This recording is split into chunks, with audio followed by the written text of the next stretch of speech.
नमस्कार, प्राइम नून देख रहे हैं आप। आपके साथ मैं हूं जास्मिन शर्मा और हेडलाइंस के बाद अब सीधे रुक करते हैं खबरों का। शुरुआत करेंगे अहम खबर के साथ, जहां प्रधानमंत्री नरेंद्र मोदी ने आज वीडियो कॉन्फ्रेंसिंग के जरिए राष्ट्रीय रोजगार मेले को संबोधित किया।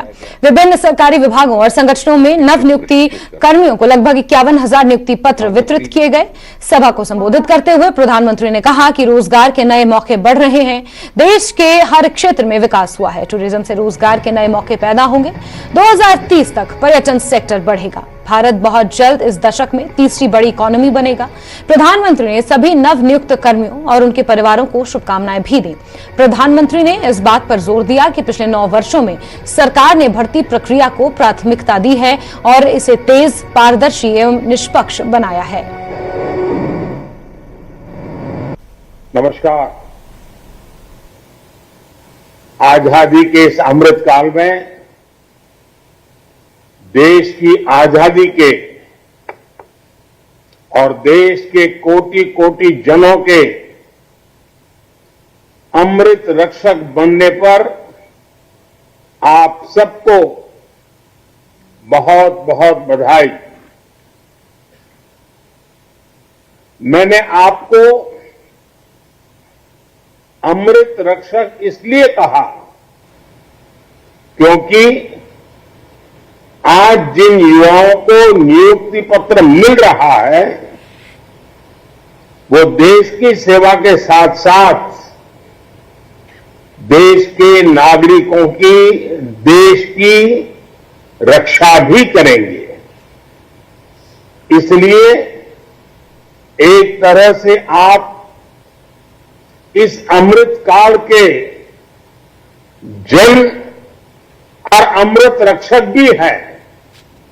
साथियों, पिछले 9 वर्षों के हमारे प्रयासों से परिवर्तन का एक और नया दौर दिखने लगा है। पिछले साल भारत ने रिकॉर्ड एक्सपोर्ट किया। ये संकेत है कि दुनिया भर के बाजारों में भारतीय सामानों की डिमांड लगातार बढ़ रही है। इसका मतलब है कि हमारा प्रोडक्शन भी बढ़ा है और प्रोडक्शन के लिए जो नए नौजवान लगे उसके कारण रोजगार भी बढ़ा है और स्वाभाविक है इसके कारण परिवार की आय भी बढ़ रही है। हम परिवार में भी देखते हैं ना, अगर हम किसान हैं, अच्छी फसल हुई, ज्यादा फसल हुई, अच्छे दाम मिले तो घर के अंदर कैसे रौनक आ जाती है। कपड़े नए आते हैं, बाहर जाने का मन करता है, नई चीजें खरीदने का मन करता है। घर की अगर आय बढ़ी तो घर के लोगों के जीवन में भी बदलाव आता है। जैसे परिवार में है ना, देश में भी वैसा ही है। जैसे देश की आय बढ़ती है, देश की ताकत बढ़ती है, देश में संपत्ति बढ़ती है तो देश के नागरिकों का जीवन संपन्न बनना शुरू हो जाता है।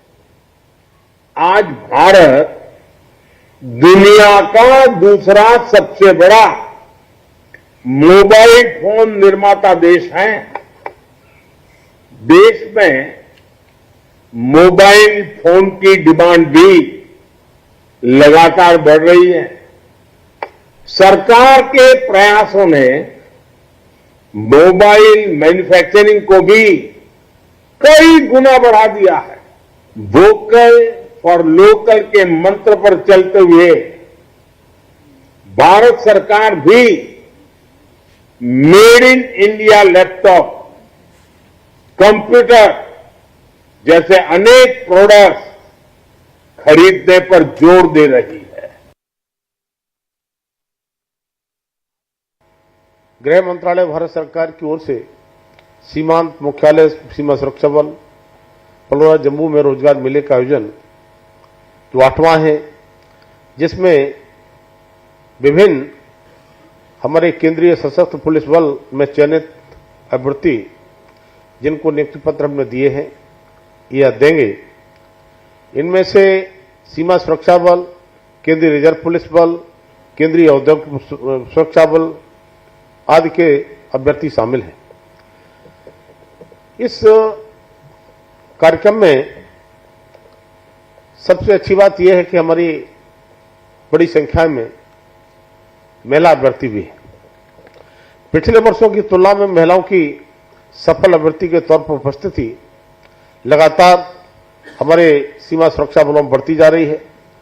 इसमें हम कह सकते हैं कि महिला सशक्तिकरण को बढ़ावा लगातार मिल रहा है और समाज में उनकी बराबरी की भूमिका को स्वीकार किया जा रहा है।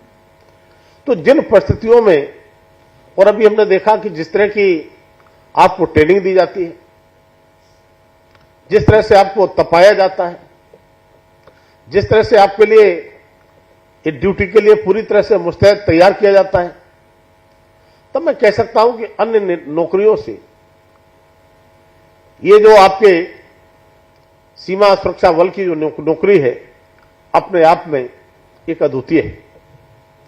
और वास्तव में देश के लिए हम विभिन्न तरीके से सेवाएं तो देते हैं, लेकिन आज मैं उन सभी नियुक्ति पत्र जिनको दिए जा रहे हैं उन सबको हृदय से बधाई देता हूं कि आपने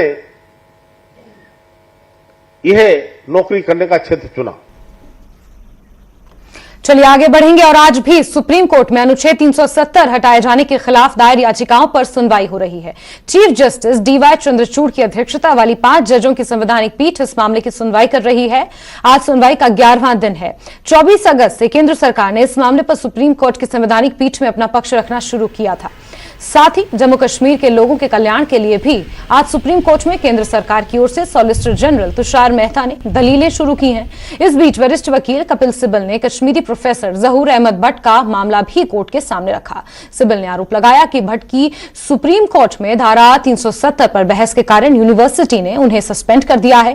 कोर्ट ने एजी और सॉलिसिटर जनरल को कहा है कि वो जम्मू कश्मीर के लेफ्टिनेंट गवर्नर से बात करें। सुप्रीम कोर्ट ने कहा कि अगर कोर्ट में बहस करने की वजह से निलंबित हुए हैं तो इस मामले को एजी देखें और हमें बताएं।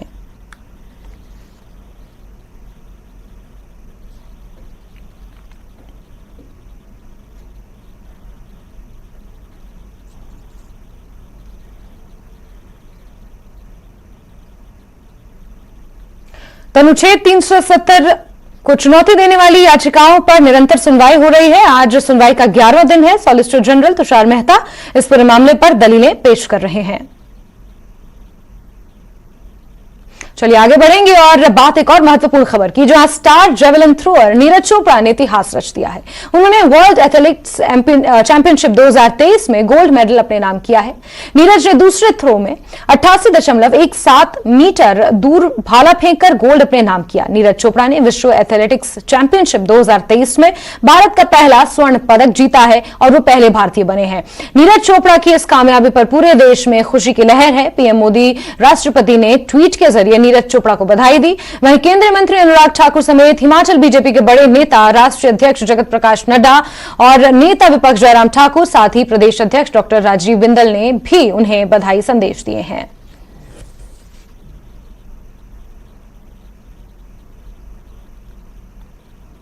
यह कहूँगा जी, बड़ी खुशी की बात है और सारे भारत को ये मेडल दिया है बच्चे का, और मेहनत करी है। आगे की क्या उम्मीद है? क्या आगे की भी यही उम्मीद है। वो तो देखो मैदान में जाएगा तब क्या आएगा, नहीं तो गोल्ड की उम्मीद है। कल सबसे ज्यादा इंटरेस्टिंग मैच इसलिए बन गया कि कल पाकिस्तान के साथ मैच था और सेकंड पोजीशन पे पाकिस्तान रहा है। देखो जी, बराबर का मुकाबला था। हो तो रही थी भी चलो कोई सा तो लेकर आवेगा, तो नीरज पे आ गया। तो मैंने तो भी बच्चे खूब कर रहे थे और दिए भी कर रहे थे, लेकिन किसी न किसी पर तो आना ही था। Golden boy of athletics Neeraj Chopra ने एक बार फिर भारत का नाम रोशन किया है। गोल्ड मेडल वर्ल्ड चैंपियनशिप जीतकर भारत का नाम सुनहरी अक्षरों में लिखा है। और सबसे बड़ी बात यह है कि पहले Asian games, Commonwealth games, Asian championships, under 20 title और टोक्यो ओलंपिक्स जीतने के बाद अब नीरज चोपड़ा ने वर्ल्ड चैंपियनशिप जीतने का भी कीर्तिमान स्थापित किया। बहुत बहुत बधाई, बहुत शुभकामनाएं। और खुशी की बात भारतीय एथलेटिक्स के लिए है कि 6 खिलाड़ी, उनमें से 3 भारत के आए हैं टॉप 6 में। किशोर जेना 5वें नंबर पर, और मनु डीपी 6ठे नंबर पर आए। ये दिखाता है कि भारत खेलों में शानदार प्रदर्शन कर रहा है और प्रधानमंत्री मोदी जी ने जो सोच रखी थी कि और निवेश करो, और सुविधाएं दो, और खिलाड़ियों को आगे बढ़ने का अवसर दो, तो हमारे खिलाड़ियों ने भी भारत का नाम लगातार रोशन किया है। और खबरों का सिलसिला जारी रहेगा, लेकिन यहाँ वक्त एक बहुत छोटे से ब्रेक का। कश्मीर में G20 की बैठक होने के बाद घाटी में आने वाले पर्यटकों की संख्या में जबरदस्त इजाफा हुआ है। मन की बात कार्यक्रम में प्रधानमंत्री नरेंद्र मोदी का बयान, उन्होंने कहा कि देश के सभी नागरिकों को आगे आकर देश का गौरव बढ़ाने के लिए काम करना चाहिए। पुंछ के चिकंदाबाग, खड़ी और गुलपुर इलाकों में बड़े पैमाने पर तलाशी मुहिम शुरू। 2 मुश्तबा अफराद के नजर आने के मुसद्दक़ा इत्तला पर शुरू किया गया तलाशी अभियान। SOG, फौज, पुलिस और CRPF कर रही है मुश्तरका कार्रवाई।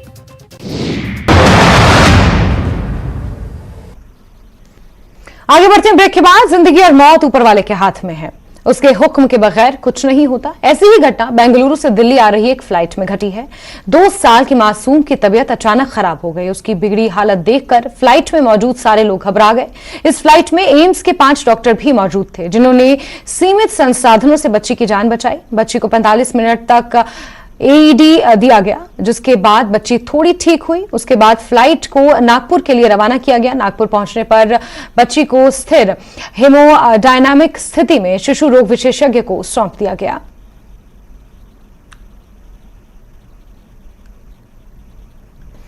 तो आपको बता दें कि एक यहां पर बेहद चौंकाने वाला मामला सामने आया है। फ्लाइट में ही एम्स के 5 डॉक्टरों ने एक 5 डॉक्टरों ने एक 2 वर्षीय बच्ची का इलाज किया है। आपको ये बता दें कि ये फ्लाइट बेंगलुरु से दिल्ली आ रही थी, जिस वक्त अचानक बच्ची की तबीयत बिगड़ गई और बच्ची की बिगड़ी हुई तबीयत को देखकर सभी लोग परेशान हो गए। जो फ्लाइट में ट्रैवल कर रहे थे वो सभी लोग परेशान हो गए और फ्लाइट में मौजूद सभी लोग घबराए और फिर अनाउंसमेंट की गई, जिसके बाद एम्स के 5 डॉक्टर उस फ्लाइट में मौजूद थे और सीमित संसाधनों के बाद किसी तरह उन्होंने उस बच्ची को बचाया। और आप तस्वीरें भी देख सकते हैं। और फिर इमरजेंसी लैंडिंग नागपुर में उस फ्लाइट की कराई गई और वहां पर शिशु रोग विशेषज्ञ के पास उस बच्ची को सौंप दिया गया। और ताजा जानकारी के मुताबिक बच्ची की स्थिति अभी स्थिर है और बच्ची को हेमोडायनामिक स्थिति में शिशु रोग विशेषज्ञ को सौंपा गया था। यह बेहद क्रिटिकल कंडीशन थी जिस वक्त बच्ची को शिशु रोग विशेषज्ञ को सौंपा गया, लेकिन गनीमत यह रही कि बच्ची की जान सुरक्षित है और उसका इलाज अस्पताल में चल रहा है। और इसीलिए हम कह रहे हैं कि जाको राखे साइयां, मार सके ना कोई। और ये मामला फ्लाइट में सामने आया है। बेंगलुरु से दिल्ली की ओर ये फ्लाइट जा रही थी। एम्स के डॉक्टरों ने फ्लाइट में ही सीमित संसाधनों में बच्ची का इलाज किया है।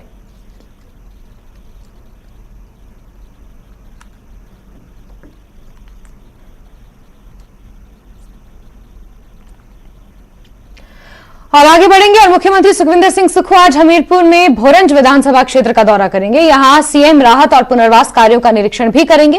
वो करीब 1:30 बजे कंजाण हेलीपैड पर उतरेंगे। वहां से वो खुरलपुल, चंद्रूही, नगरोटा, गाजियां, बधानी, बजहोड़ समेत अन्य गांवों में राहत और पुनर्वास कार्यों का निरीक्षण करेंगे। आपदा प्रभावित लोगों से भी आज सीएम सुक्खू मुलाकात करने वाले हैं। तो आज अपने गृह जिले हमीरपुर के भोरंज विधानसभा क्षेत्र के कई गांवों का सीएम सुक्खू दौरा करेंगे। 1:30 बजे वो हेलीपैड पर पहुंचेंगे और वहां से सड़क मार्ग से फिर तमाम गांव का दौरा करते हुए राहत बचाव कार्यों की समीक्षा करेंगे।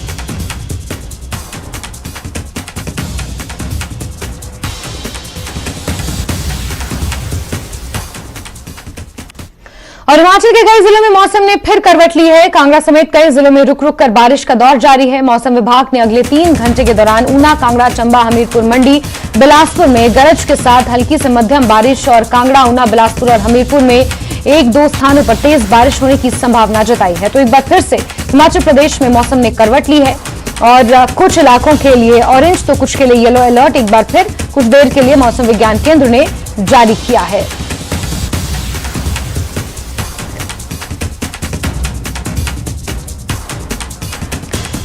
तो बड़ी खबर आपको बता रहे हैं, जहां लगातार हिमाचल प्रदेश में मौसम करवट ले रहा है।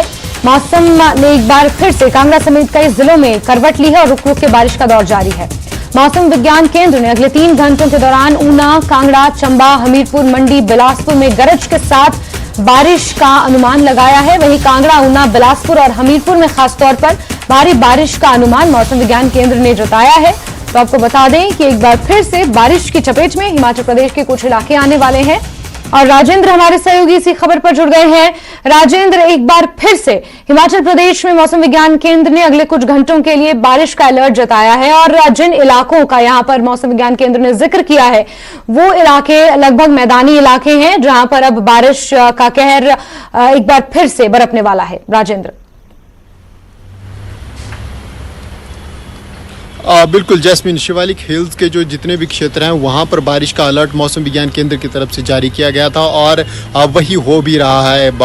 कांगड़ा का कुछ एक क्षेत्र की अगर हम बात करें, ऊना की बात करें या फिर हमीरपुर के कुछ एक क्षेत्र की बात करें, वहाँ तो बारिश हो ही रही है। लेकिन राजधानी शिमला में भी बारिश हो रही है। कुछ क्षण हुए बारिश को बंद हुए, लेकिन आसमान में दोबारा बादल बने हुए हैं और कुछ हिस्से में बारिश हो रही है, कुछ हिस्से में बारिश नहीं हो रही है। इस प्रकार की स्थिति जैसे कि मानसून में हम देखते आ रहे हैं, बरसात हिमाचल प्रदेश में कहते हैं और अब अक्सर आजकल ये नॉर्मल वाली बरसात ऐसी होती थी कि कुछ एक हिस्सों में बारिश होती थी, कुछ एक 2 किलोमीटर दूर बारिश नहीं होती थी। वो स्थिति शिमला में है, लेकिन आज सुबह अच्छी बारिश यहाँ पर भी होगी और इस के ताज़ा हालात में आपको राजधानी शिमला के दिखाना चाहूँगा। ये देखिए आप, आसमान पे बादल बने हुए हैं। कभी भी फिर से बारिश शुरू हो सकती है। हालांकि कुछ एक मिनट्स हुए अभी बारिश को बंद हुए, यही स्थिति और ये शिमला का असली जो शिमला है वो यही है, जहाँ पर घने पेड़ थे, काफ़ी आबादी थी और लोग पेड़ों से दूर घर बनाते थे। लेकिन जो वर्तमान में स्थिति हो गई है वो अब चिंताजनक हो गई है। जिस प्रकार से लगातार पेड़ कट रहे हैं और बारिश हो रही है, इस बार की मॉनसून में अभी तक 42% एक्सेस रेन हो चुकी है नॉर्मल से। सामान्य तौर पर जैस्मिन, पिछले की अगर हम 5 वर्षों का डाटा निकाले मॉनसून का, तो हमेशा कम बारिश हुई है। 70%, 80%, 85% बारिश हुई है और एक आध वर्ष में 90% तक बारिश पहुंची है मॉनसून की। मतलब पूरी मॉनसून नहीं बरसती थी, लेकिन इस बार इतनी बारिश हुई कि 42% तक एक्सेस रेन हिमाचल प्रदेश में हो चुकी है और वही फिर बड़ा कारण बना जगह जगह लैंडस्लाइड का, पेड़ गिरने का। पूरे प्रदेश में यही स्थिति बनी हुई है और आज अब दोबारा से बारिश हो रही है। हालांकि जो मौसम विज्ञान केंद्र की तरफ से आज का जरूर अलर्ट है, बारिश जगह जगह होने की आशंका बनी हुई है, लेकिन इसके बाद अब धीरे धीरे मानसून उठ रही है, मानसून खत्म हो रही है। लेकिन इस बार भी अजीब स्थिति है। मानसून उठती बार जहां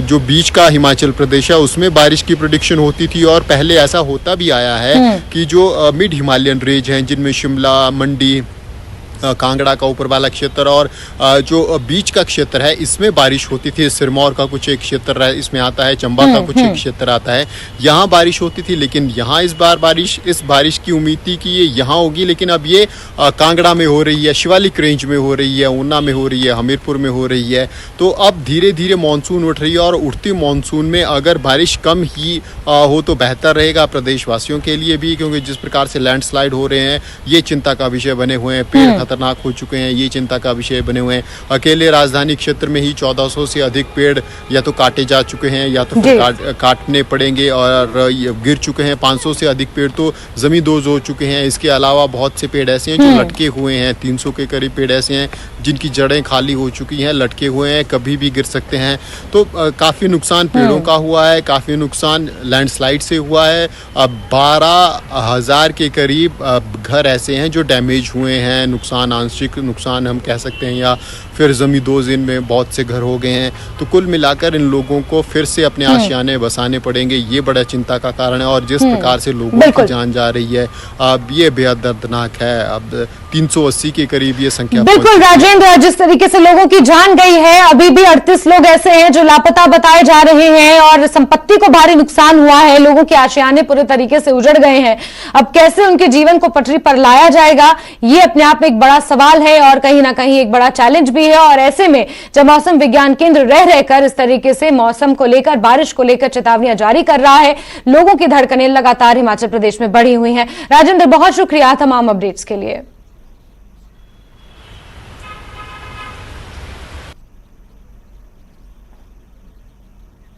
और हिमाचल में आपदा से हुए नुकसान का आंकड़ा लगातार बढ़ता जा रहा है। अब तक प्रदेश में 389 लोगों की मौत हो चुकी है, जबकि 38 लोग अभी लापता हैं। वहीं 8,604 करोड़ रुपए की संपत्ति का नुकसान हो चुका है।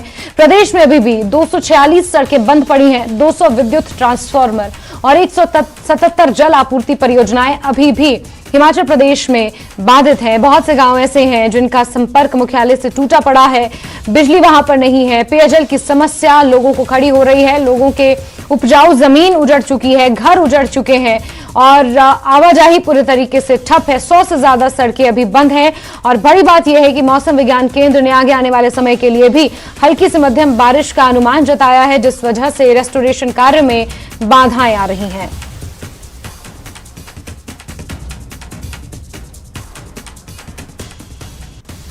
बारिश से भारी नुकसान हुआ है। वहीं पहाड़ों की रानी कहे जाने वाली शिमला के पेड़ों को भी भारी नुकसान पहुंचा। अब तक मानसून में 1400 से ज्यादा पेड़ों को नुकसान हो चुका है। इसमें से 563 पेड़ गिरे हैं, जबकि 840 गिरने की कागार पर पहुंच गए हैं। जबकि घरों और कॉलोनियों के लिए खतरा बने 213 पेड़ों को काटा गया है।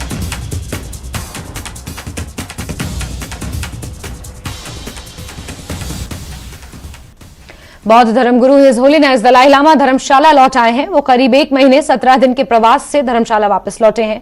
धर्मशाला लौटने पर उनका फॉलोअर्स ने नाच गाकर स्वागत सत्कार किया है।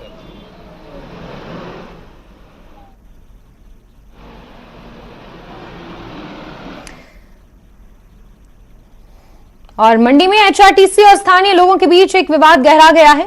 हिमाचल पथ परिवहन निगम के डीएम के आदेशों पर नीला वार्ड में कुछ लोगों के घरों के बाहर जाले लगा दिए गए हैं। निगम ने बकायदा इन जालों को लगाने के लिए टेंडर निकाले और अब ये जाले लगाने का काम कर दिया गया है। हालांकि लोगों के घरों के लिए बने रास्तों पर ये जाले नहीं लगाए गए हैं, लेकिन स्थानीय लोगों का कहना है कि इन रास्तों पर भी जाले लगाने की धमकी दी जा रही है। स्थानीय निवासी अनिल बहल, अशोक शर्मा, विजय शर्मा और सोनिया ने बताया कि जिस रास्ते को निगम वाले बंद कर रहे हैं वो रास्ता सदियों पुराना है।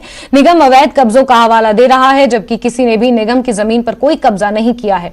इन लोगों ने इसका समाधान करने की अब गुहार लगाई है। स्टेट टाइम से, राजाओं के टाइम से जो पेंडा बना हुआ था उसको भी रोकने की कोशिश कर रहे हैं। बीच में हो सकता है क्योंकि ये ओरिजिनली लैंड एचआरटीसी की नहीं थी। एचआरटीसी ने बीच में 70s के दशक में, शायद 65 के बाद से 70 के दशक में इस लैंड को प्राइवेट लोगों से खरीदा। नहीं, मुझे पता है, वो उनसे खरीदा और अपने कब्जे में लिया। उस वक्त भी डिमार्केशन हुई होगी, लेकिन पेंडे को बंद नहीं किया गया और रास्तों को बंद नहीं किया गया। अब सडनली 50, 60, 70 साल के बाद उनको कौन सी याद आ गई, कौन सा ऐसा अफसर आ गया जिसके दिमाग में यह बात आ गई कि हमारी जमीन एनक्रोच हो गई है। परंतु हमने कोई कब्जा नहीं किया है और नगर परिषद ने 2 बार 3 बार इसमें कंक्रीट डाली गई और उसमें टाइलें डाली गई। 2012 में, 2017 में दोबारा 7 लाख रुपए की टाइलें डाली गई, परंतु एक कुछ उन्होंने उसमें कहाँ सोए हुए थे और आज हमारे घर जो पिंजरों की तरह बंद कर रहे हैं और हमारे आने जाने के लिए जो है ना कोई सुविधा नहीं छोड़ रहे हैं। 25-30 साल हमें भी यहाँ रेजिडेंस बनाए हुए। अब जैसे जब हमने घर बनाया था तो रेता, बजरी, सीमेंट सारा हमारा यहाँ से गया था। ये हमें नोटिस करते, हम नहीं बनाते। हमारे साथ कैप्टन साहब है यहाँ पे आर्मी से, सारी उम्र इन्होंने अपनी पूरी ज़िंदगी आर्मी में सेवा करते लगा दी। सारा पैसा इन्होंने अपना काम पे लगा दिया। आज इनके घरों को भी बंद कर, क्या इनको यही सिला मिल रहा है इसका?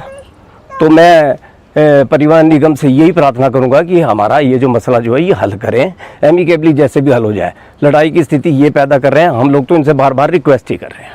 और हमारे को यहाँ 50 साल हो गए रहते हुए और ये रास्ता 100 साल का है। बुजुर्ग भी यहाँ से जाते हैं और देव देवते से जो भी है, अर्थी जो कुछ भी है, इस रास्ते से ही जब से हम आए हैं यही रास्ता था और हमारे को रास्ता चाहिए और हम कुछ नहीं मांग रहे हैं। चलिए आगे बढ़ेंगे। दून हल्के की पंचायत साई पहुंचते ही नेता प्रतिपक्ष ने प्रभावितों को मदद का भरोसा दिलाया। उन्होंने कहा कि लोगों को घर और जमीन दिलाने के लिए वो लड़ाई लड़ेंगे और केंद्र सरकार से हिमाचल को जो भी मदद आई है उसे हर प्रभावित तक पहुंचाने का पूरा प्रयास करेंगे। लोग यहाँ पर विस्थापित हुए हैं, जिनके घर इस बारिश के कारण तबाह हो गए हैं, उनको राहत की लड़ाई पूरी तरह से लड़ेंगे। और मैं एक बात जरूर कहना चाहता हूं कि केंद्र सरकार की ओर से जो मदद प्रदेश के लिए भेजी गई है वो मदद इन पात्र व्यक्तियों तक, इन लोगों तक पहुंचे, इस बात को सुनिश्चित करेंगे। घर मिले, और घर यही नहीं मिले, जमीन भी मिले, ताकि इन लोगों के अपने परिवार के पालन पोषण का जो जरिया था उसमें रह करके काम करने का मौका मिले। और इसी के साथ प्राइम मून में अभी के लिए बस इतना ही, लेकिन न्यूज 18 JKLH पर खबरों का सिलसिला लगातार जारी है। बने रहिए हमारे साथ। वक्त एक छोटे से ब्रेक का। ब्रेक के उस पार देखिए धार भी रफ्तार भी।